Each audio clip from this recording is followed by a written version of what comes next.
देखो बच्चों, दो चर वाले रैखिक समीकरण, तो जिसमें दो चर होते हैं, जैसे अपने पहले पढ़ा हुआ एक चर वाले रैखिक समीकरण, जैसे x प्लस 5 बराबर 0 और x बराबर -3 या 2x बराबर कुछ और संख्या, ये इस तरह से ये इसमें एक चर है। अब हम बात करें दो चर वाले, जिसमें दो चर होते हैं, तो जैसे 3x प्लस 5y और बराबर 7, या ऐसे भी लिखते हैं 3x प्लस 5y माइनस 7 बराबर 0, है ना। तो हम जो मानक रूप, जब हम इसको मानक रूप में लिखते हैं तो मानक रूप ये होता है ax plus by plus c बराबर 0। ये आपका मानक रूप होता है, स्टैंडर्ड फॉर्म। इसको आप ध्यान रखें, क्योंकि ये वस्तुनिष्ठ जो है वस्तुनिष्ठ प्रश्न में आ सकता है। यहाँ पे एक बात और, a और b 0 नहीं होते, a नॉट इक्वल टू 0 और b नॉट इक्वल टू 0, ये दोनों 0 नहीं हो सकते, एक आध 0 हो सकता है, ठीक। और साथ ही ये a square plus B square not equal to 0, ये नहीं होना चाहिए। अब ये एक समीकरण है, अगर मैं दो समीकरण लूं तो उसके लिए अपन इस तरह से संकेत का उपयोग करते हैं, a1x plus b1y plus c1 बराबर 0, a2x plus b2y plus c2 बराबर 0। यहाँ पे x का गुणांक a है, y का गुणांक b है और c अचर राशि कहलाती है। अब यहाँ पर प्रत्येक समीकरण से अपन एक रेखा खींच सकते हैं। इन समीकरणों को हल करने की विधि है,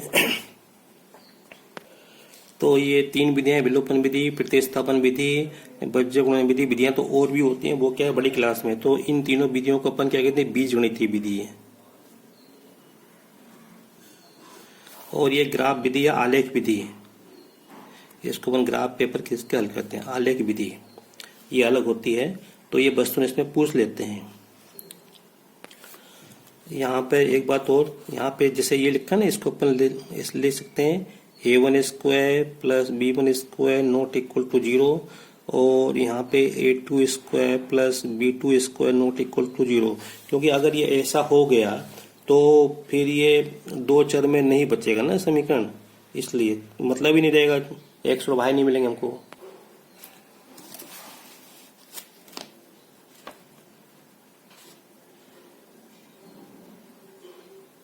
देखो, जब हम इन दो समीकरणों का ग्राफ खींचेंगे, इससे एक रेखा खींचेगी सरल रेखा, इससे एक सरल रेखा खींचेगी, तो तीन स्थिति बनेगी।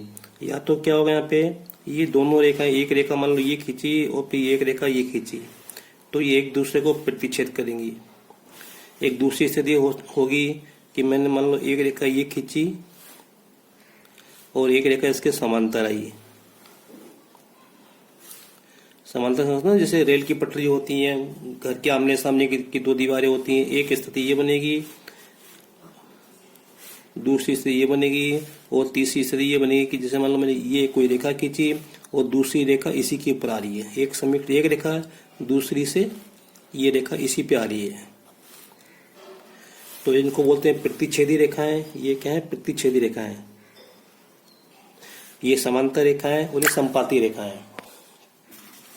यहाँ पे देखो, जब काटती हैं तो है ना, तो अपन क्या बोलते हैं, प्रतिच्छेदी रेखाएं। ये समांतर, ये संपाती हैं। जब रेखाएं प्रतिच्छेदी होती हैं तो अद्वितीय हल होता है, और जब रेखाएं समांतर होती हैं तो कोई हल नहीं होता, जब संपाती तो अनेक हल होते हैं। देखो, वैसे अगर केवल मैं एक रेखा की बात करूं तो इसके अनेक हल होते हैं, इसके भी अनेक हल होते हैं, है ना। लेकिन दोनों को मिला के अगर दोनों का सम्मिलित रूप से देखें, अगर वो रेखाएं काटती हैं तो अद्वितीय हल होगा, अगर समांतर होंगी तो कोई हल नहीं होगा, अगर संपाती हैं तो अनेक हल होंगे।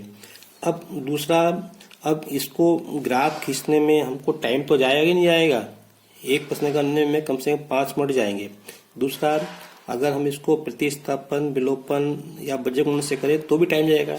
अब क्या हमारे पास ऐसा कोई तरीका है कि इन सबको कम से कम समय में हम ये बता सकें कि इनका कोई हल है या अनेक हल है या अद्वितीय हल है? क्या हम बता सकते हैं? हाँ, हमारे पास एक तरीका है।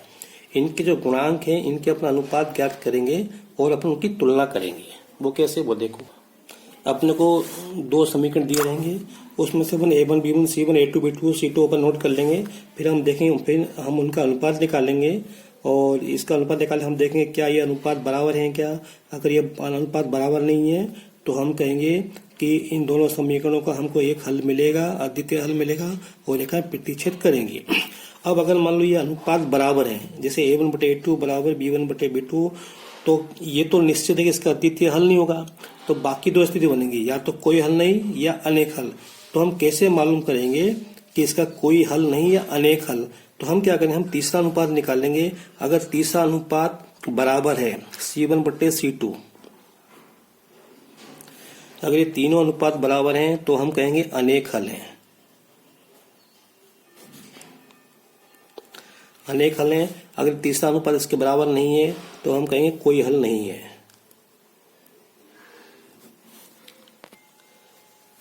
एक बात और, ये जो है जोड़ी में आता है, पेपर में आता ही है बिल्कुल, एक कम से एक नंबर का आपको मिलेगा।